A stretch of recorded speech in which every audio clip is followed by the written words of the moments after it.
Olá, eu sou Armando Nascimento e hoje a aula é sobre nomear é dar vida. E aí vou resgatar algumas terminologias que geralmente eu utilizo, que é sobre a definição de inteligência emocional. Então, inteligência emocional é a arte de elaborarmos as nossas emoções e sentimentos por meio da nomeação.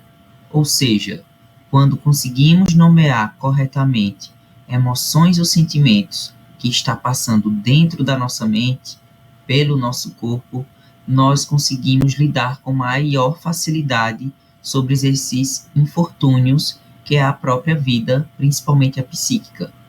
Então, resumidamente, inteligência emocional é a arte de aprendermos a nomear emoções e sentimentos.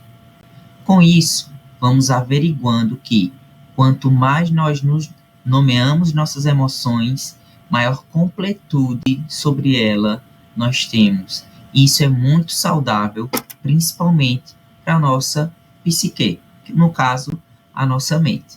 Mas vamos lá dar início à nossa aula. Eu espero que você encontre-se bem ou na tentativa de ficar e que essa aula, de certa forma, seja terapêutica e você consiga aí lidar melhor com as suas próprias situações. Bem, vou ler uma introdução aqui para vocês que traz assim: ao identificar e expressar nossas emoções, conectamos nosso mundo interno ao externo, melhorando a compreensão de nós mesmos e a comunicação com os outros. Ou seja, a partir do momento em que eu me compreendo com maior facilidade, eu aprendo também a lidar com o outro, que geralmente nós temos uma enorme tendência a culpar outras pessoas por nossas reações. Elas também, claro, têm aí os seus pontos relevantes sobre o nosso comportamento, mas é muito mais sobre como reagimos a elas do que o que elas fizeram algo com nós. Então vamos lá. Nomear emoções é crucial para a inteligência emocional. É essencial na vida pessoal e profissional. Ou seja, é uma power skills que nós vamos precisar desenvolver. E aí, quando se fala de futuro, o futuro é hoje também. O futuro atualmente anda lado a lado com o presente, devido à aceleração das situações que nós mesmos temos causado na contemporaneidade desse século XXI, que ele é muito acelerado. E com isso, faz com que a gente perca a noção do tempo e fique colocando alguns dos nossos objetivos para um futuro.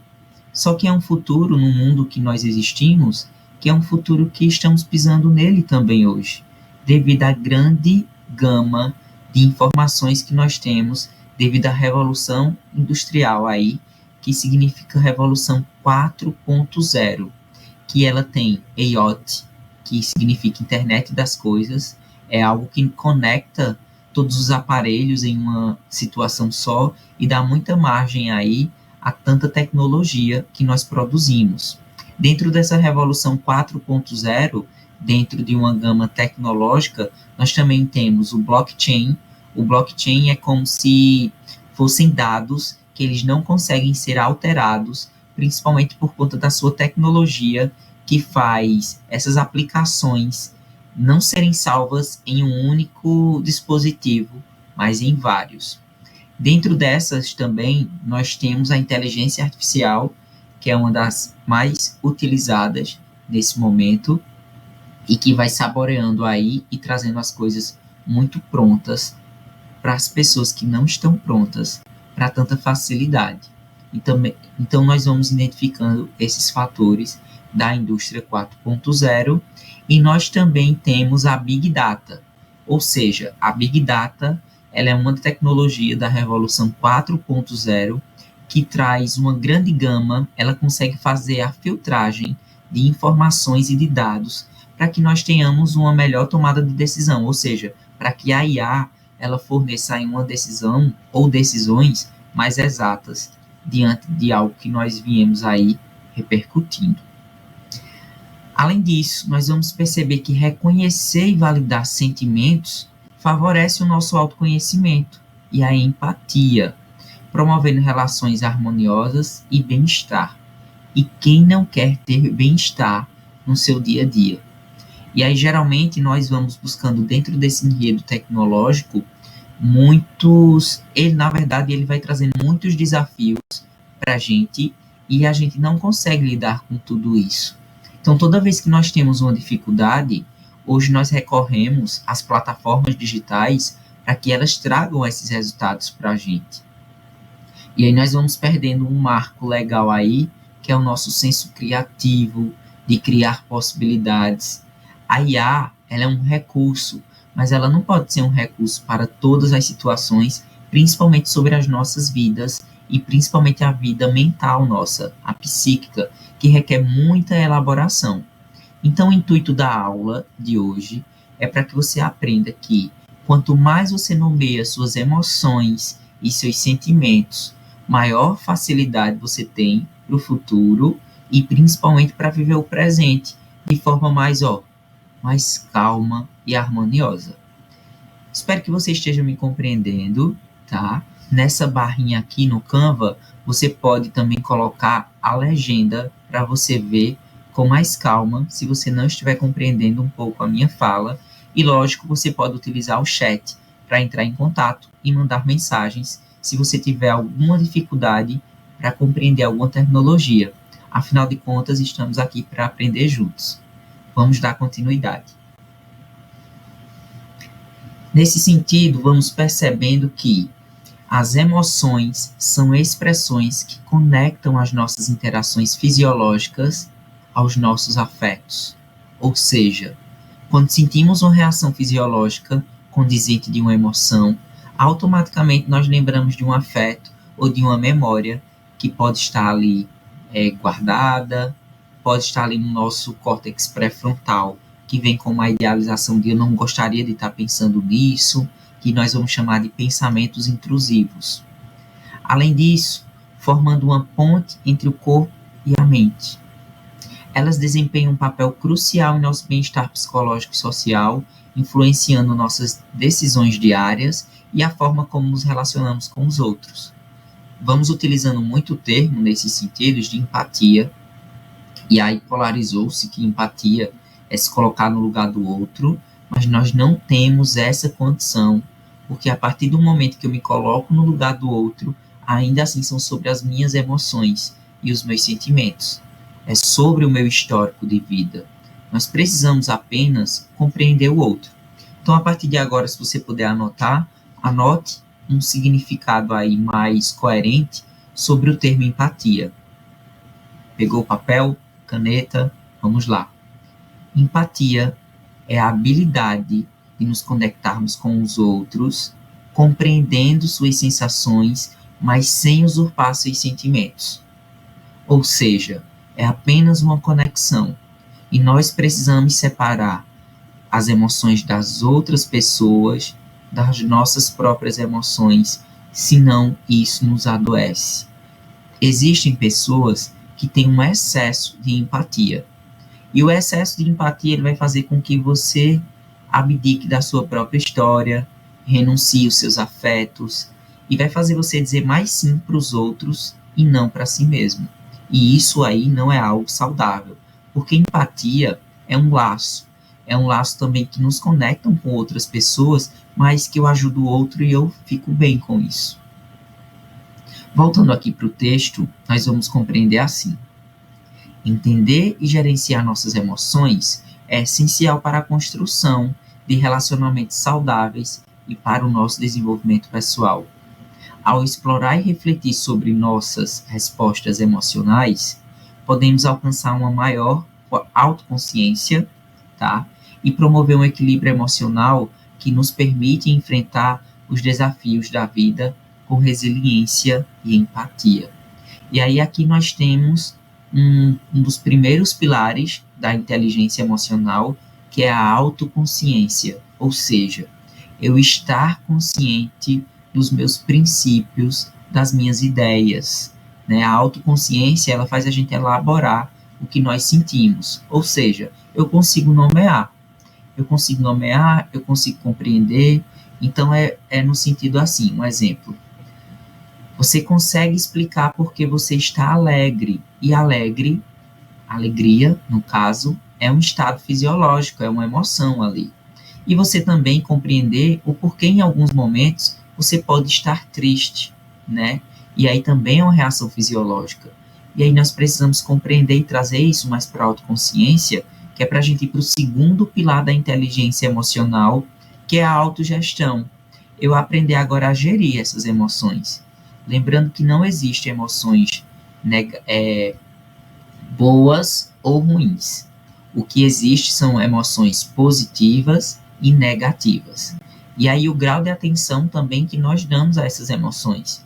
Se eu dou muita atenção à minha tristeza, automaticamente eu estou reverberando que eu vivo uma vida com uma tendência de ser infeliz. Quando nós damos atenção a todas as emoções, nós entramos em homeostase. E o que isso significa? Nós vivemos em equilíbrio com nós mesmos, porque nós compreendemos que todas as emoções elas existem para serem sentidas, tá bem? E a empatia eu já trouxe, e essa palavrinha também que muito solicitam de nós, principalmente no ambiente laboral, principalmente aí no ambiente de trabalho, né? A resiliência, ela é uma conexão com nós mesmos, que a gente vai conseguir passar por processos dolorosos, desafiadores, com a maior facilidade. Não é sobre tempo, né? Lógico que quem tem um poder de lidar melhor com os desafios emocionais não leva-se tanto tempo. Mas a resiliência é a gente parar, observar, e o que aquele desafio ele me constrói como pessoa, e como eu posso sair daquilo ali, daquela situação, e aprender algo, né? E não nos vitimizarmos o tempo todo sobre o que fazem com a gente. Lembrando que nossa vida ela é individual e nós precisamos aprender também a nos curarmos de forma mais autêntica a partir da nossa própria elaboração. Dando continuidade aqui, espero que você esteja compreendendo a aula. Se não, como eu já salientei, pode estar mandando mensagens no chat ou até no próprio WhatsApp, se você tiver meu número. E aí, nesse slide, ele vai dizer assim: é preciso falar a verdade a si mesmo em voz alta, para não dar ouvidos a um mundo que deseja te desconectar de si mesmo. Eu vou repetir.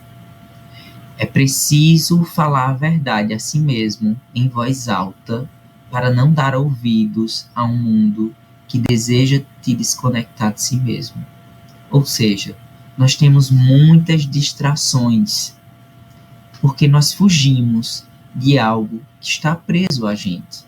A nossa condição humana, ela condiz que nós estamos presos a nós mesmos.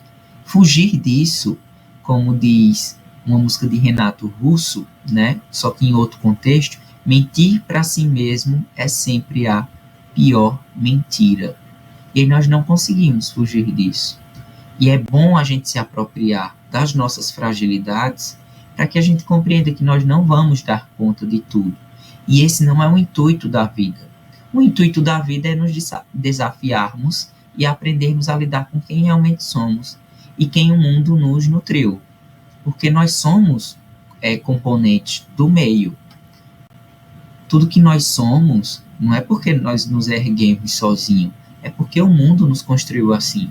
A nossa base familiar, a nossa sociedade, com as pessoas que nos relacionamos, com as pessoas que somos obrigados a nos relacionar por vários fatores e contextos. Então, a partir disso, nós precisamos tomar uma decisão mais sábia para a gente nutrir, principalmente, amor próprio. Nomear é da vida, que é o título da aula de hoje.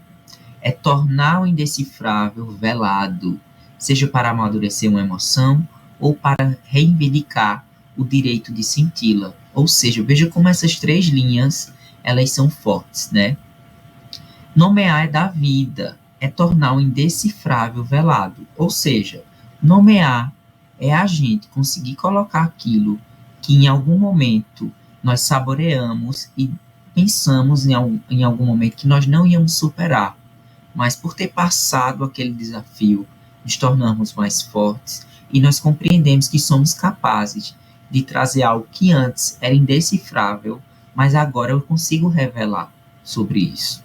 Um contexto emocional ou uma situação que você já passou. Seja para amadurecer uma emoção.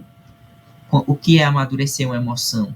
É nós passarmos por uma situação igual ou muito próxima ou maior e nós não sentimos a dor que nós sentimos antes. Então a gente pode dizer que a gente amadureceu um tipo de emoção, desse sentimento. Ou para reivindicar o direito de senti-la, porque em algum momento nós nos destronamos, porque nós ficamos prendendo o nosso próprio choro e nós não elaboramos a nossa dor. E quando a gente não elabora a nossa dor, nós ficamos à mercê aí do mundo. Quando você não souber quem você é, o mundo dirá quem você deverá ser. E aí, geralmente, nessa segunda opção, ela vem com muita dor e com muitas renúncias. A vida deve se tornar conectada com o que sentimos, pensamos, para que possamos apreciar a riqueza que nossos afetos nos proporcionam.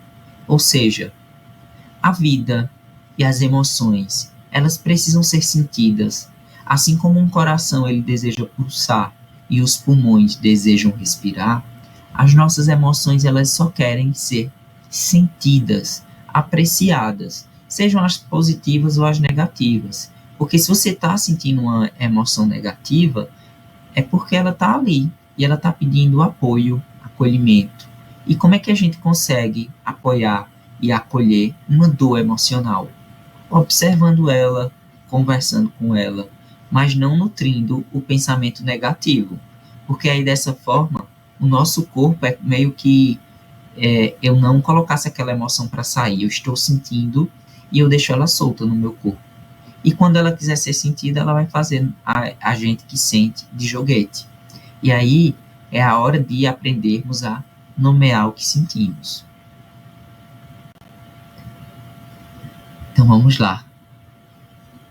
Nomear suas emoções não trará a clareza que você tanto busca, mas fará você se sentir mais conectado consigo mesmo e o ajudará a ter mais carinho com a sua história. Deixa eu repetir. Nomear suas emoções não trará clareza suficiente para você, mas fará você sentir-se mais conectado consigo mesmo. Essa é a proposta. Aqui, nesse momento, eu não estou vendendo para você que nomear suas emoções vai salvar você de tudo. Não. Mas é muito melhor você lidar com o conhecido do que você lidar com algo desconhecido. E principalmente quando esse desconhecido ele passa dentro da gente. Aí a gente chama isso de angústia, né? A angústia ela é mais fácil de ser elaborada porque nós não temos trabalho para pensar sobre ela. A gente só sente como um afeto e a gente vai negligenciando as nossas emoções.